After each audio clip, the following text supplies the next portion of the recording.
Hey guys, and welcome back to the channel. Today we're going to be making homemade pizza.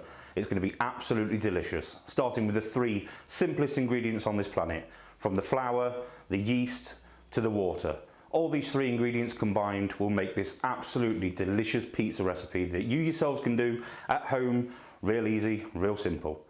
If you haven't already considered it guys, why don't you become part of the family? Hit that subscribe button, hit the bell icon, and without further ado, let's make homemade pizza. So guys, to get started on this fantastic recipe, the first thing we need to deal with is the marinara sauce. Now, what I like to use is half a chopped onion. How fine you cut it is entirely up to you. Me personally, I like to have it with a nice bit of crunch to it, so I leave them quite thick. As always guys, there is a full list of ingredients down in the description below, just in case you can't keep up with this video. So once you've got your onion to a nice chopped consistency how you want it, the next thing we're going to do is cut ourselves one clove of garlic. So the way I like to prepare my garlic is I chop off the hard end down at the bottom. Get your knife with the back of the knife, give it a right good thump. What this will do is it'll ease off the skin, allowing you to peel it a lot easier. He says, apart from me that's struggling with it now. So once we've done that, we're going to chop them nice and fine slices, and then we're going to use the cross chopping method just to make sure that all the ingredient is nicely chopped and ready to go in the marinara sauce. Once you've got all your ingredients ready, now what we're going to do is fry off the sauce. So we're going to add a little bit of olive oil to a frying pan.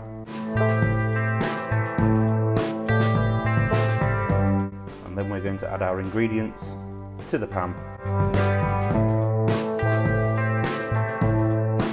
Ensure you get every single one, don't leave any stragglers. So we're going to leave this frying away for a couple of seconds. Really important that you don't let the onions and the garlic brown too much. It will just leave a nasty flavour in the sauce, and that's not what you're going for at all. You want nice, sweet, nutty flavour coming from the onions and the garlic.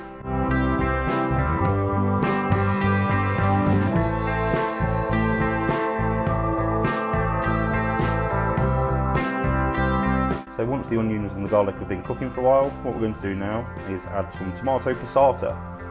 We're going to stir all this together, make sure it's all incorporated. We're going to leave this to boil, I'll probably say for a good 5 to 6 minutes, just to make sure that all the flavours are really incorporated really well.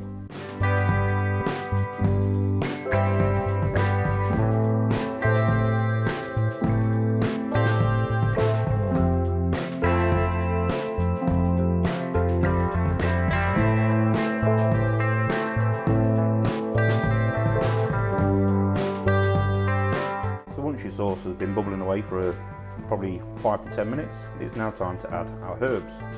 So in goes 1 tablespoon of dried parsley, 1 tablespoon of dried oregano, or as the Americans say, oregano, and then we go in with 1 tablespoon of dried thyme. Mix all this together. You can see how nice and dark that sauce is starting to get now the more it cooks. All that's doing is just intensifying the flavour, and it's going to taste absolutely beautiful.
Sauce has had time to bubble away. That is the sauce ready. Now it's time to get on with the pizza dough. So what you're going to need here is 400 millilitres of warm water. Really important, this is warm water guys. So to that we're going to add 1 packet of yeast. And then we're going to add 1 tablespoon of sugar, which is going to help the yeast grow. So obviously yeast is alive, it's all food for it, so what it does, it just makes the whole reaction go quicker.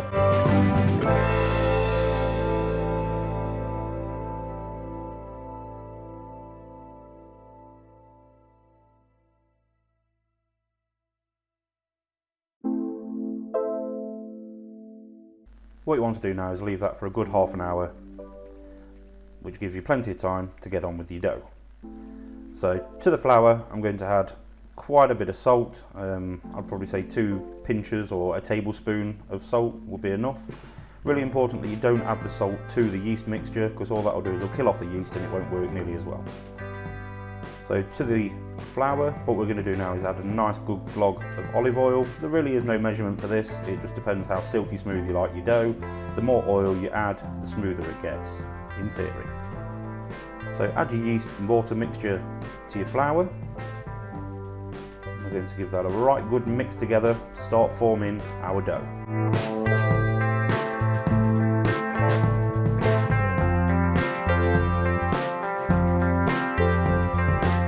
So we're going to make sure we're using a fork here just to really well combine this flour.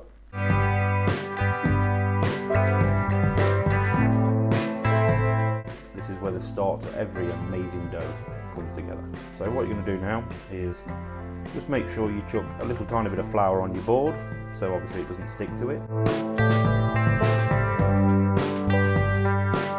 Before we take the dough out of the bowl, let's just make sure we get every single last snippet of flavour out of that bowl.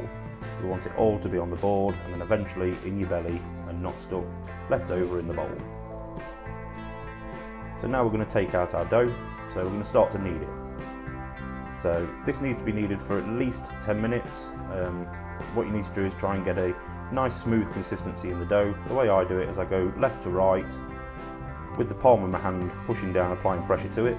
Make sure you get all the flour off the board, leaving a nice tidy work surface afterwards.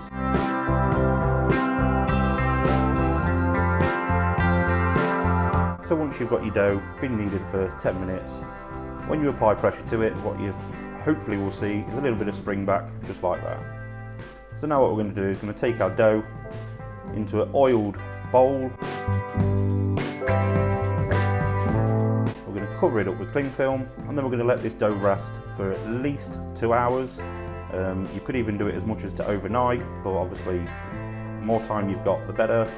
Just a labour of love.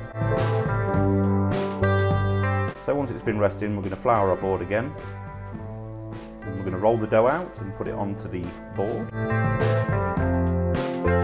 So dough this size is, the recipe is probably going to give you 4 decent sized pizza doughs. So what we're going to do is we're going to cut it into quarters.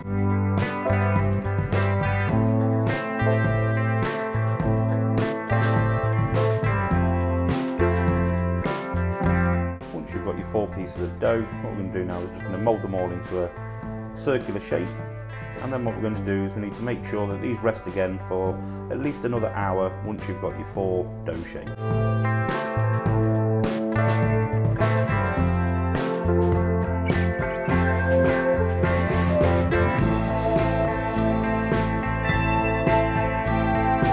Once your dough has been resting for at least another hour, we're going to put it onto the board again. This is our individual little pizza dough.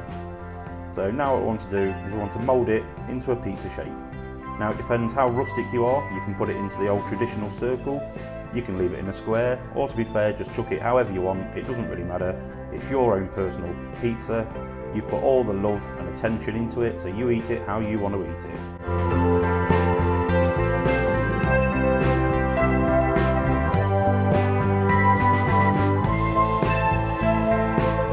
So ideally what you want in an oven is you want a pizza stone. I don't have one of those, so I'm just going to use a normal pizza tray.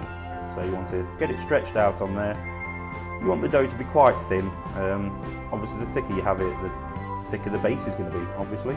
So I've got mine quite thin. You can see it's gone transparent in some places. I'm going to add a couple of dollops of this beautiful sauce. Look how dark and red that's gone.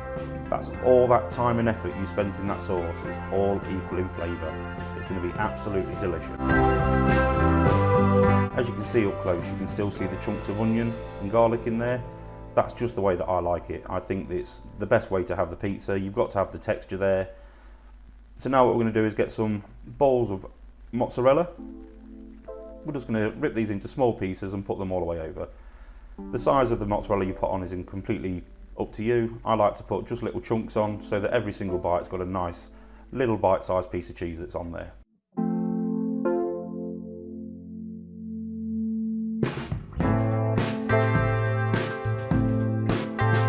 So the most important thing that we need to do now is we need to make sure that your oven is turned right the way to maximum, as high as it will go. Preheat it. We're going to put our pizza in. It will take about 7 to 8 minutes to cook, depending on how hot your oven goes. And then after that, you have sheer perfection. Thank you very much for watching, guys. I do appreciate it. And as always, if you do enjoy this video, please like, share, and subscribe to my channel, where I upload regular content for you guys. Thank you very much, and I'll see you in my next video.